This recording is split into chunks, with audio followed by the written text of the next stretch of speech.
बिस्मिल्लाहिर्रहमानिर्रहीम। अस्सलाम वालेकुम। मैं मोहम्मद मुस्तफ़ा और आप देख रहे हैं अज़मत लॉ व्लॉग।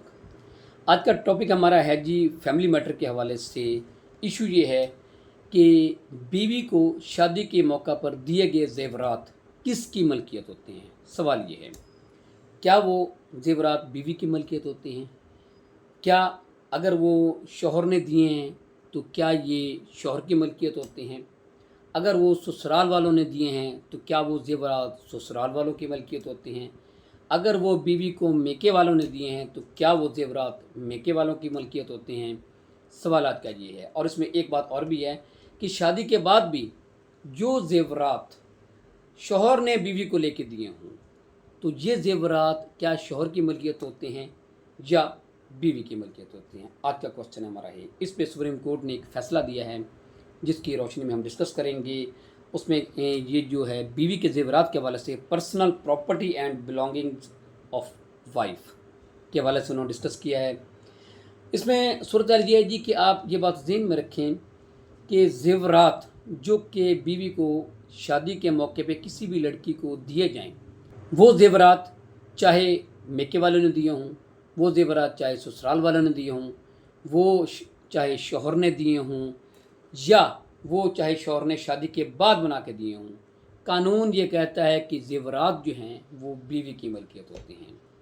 यानी कि कोई ये क्लेम नहीं कर सकता। शौहर ये अगर डिस्प्यूट हो जाता है, डिस्प्यूट की सूरत में शौहर ये नहीं कह सकता, ससुराल वाले ये नहीं कह सकते कि जी ज़ेवरात ये हमने डाले थे, ये ज़ेवरात हमने बना के दिए थे, ये ज़ेवरात शादी के मौके पे दुल्हन को हमने दिए थे, इस वजह से हम इसके मालिक हैं। ऐसा नहीं हो सकता। ना ही शौहर ये कह सकता है कि जी शादी के मौके पे मैंने ये ज़ेवरात अपनी बीवी को दिए थे, इवन के शादी के मौके पे गिफ्ट ही क्यों ना दिया हो। अगर शौहर ये भी कहे कि मैंने इसको तोहफ़ा दिया था, ये ज़ेवरात मैंने जो है वो शादी के मौके पे दिए थे लेकिन बतौर तोहफ़ा दिया था, तो फिर भी ये शौहर जो है ये ज़ेवरात वापस नहीं ले सकता। ये ज़ेवरात जो है वो बीवी की मलकियत होंगे। एक सूरत हाल और भी पैदा होती है कि समटाइम्स शौहर ये कहते हैं कि ये ज़ेवरात शादी के मौके पे नहीं दिए गए, ये तो मैंने इसको बना के दिए थे शादी के बाद।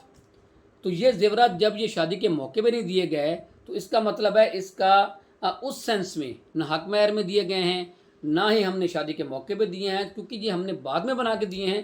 तो शौहर ये क्लेम करता है कि ये तो मेरी मलकियत हैं और ये ज़ेवरात मुझे दिए जाएँ। तो ऐसे सूरत हाल में भी ये बात ध्यान में रखनी चाहिए कि शादी के बाद भी जो शौहर जो है बीवी को ज़ेवरात बना के देता है वो बतौर तोहफ़ा के देता है, बतौर गिफ्ट के देता है, बतौर उसको बीवी के लेके दे देता है, खुशी में आकर लेके दे देता है, तो वो तमाम ज़ेवरात जो होती हैं वो बीवी की मलकियत होती हैं। वो शौहर जो है वो क्लेम नहीं कर सकता है, ना ही वो शौहर वो ऐसे ज़ेवरात वापस हासिल कर सकता है। यानी कि इसमें आप ज़हन में रखें कि जैसे मैंने शुरू में बताया कि मेके वाले भी ऐसी पोजीशन है। समटाइम अगर कैसी सूरत हाल आ जाती है कि वालिदैन कभी ये क्लेम कर लें कि जी हमने अपनी बीवी बेटी को ये दिया था, ज़ेवरात बना के दिए थे शादी के मौका पे, तो हमने वैसे ही दिए थे कि अभी ये पहन ले, तो उसके बाद जो है ये वापस कर देगी। अगर ऐसी सूरत हाल भी पैदा हो जाती है और बेटी ना देना चाहे तो फिर भी वालिदैन भी वो ज़ेवरात वापस नहीं ले सकते, बहन भाई भी वो ज़ेवरात वापस नहीं ले सकते। अगर उन्होंने शादी के मौके पे वो अपनी बेटी को, अपनी बहन को वो ज़ेवरात दे दिए हैं और वो इसलिए दिए हैं कि ये इसके हैं और इसको इस्तेमाल करेगी, तो उसके बाद जो वो क्लेम नहीं कर सकते कि ये ज़ेवरात हमें वापस दे दिए जाएँ। इस हवाले से वो दुल्हन को, बीवी को इस हवाले से खुश होना चाहिए कि उसको दिए गए तमाम ज़ेवरात ये उसकी मलकियत हैं, कोई क्लेम नहीं कर सकता, कोई वो ज़ेवरात वापस नहीं ले सकता। वो जो उसको दे दिए गए हैं वो उसकी मलकियत हैं, वो उसकी मलकियत में रहेंगे और उसको वापस नहीं लिया जा सकता। ये था जी टॉपिक सुप्रीम कोर्ट के हवाले से, जो सुप्रीम कोर्ट ने फ़ैसला दिया है बीवी के ज़ेवरात के हवाले से। इसके साथ मुझे इजाज़त दीजिए। अल्लाह हाफ़िज़।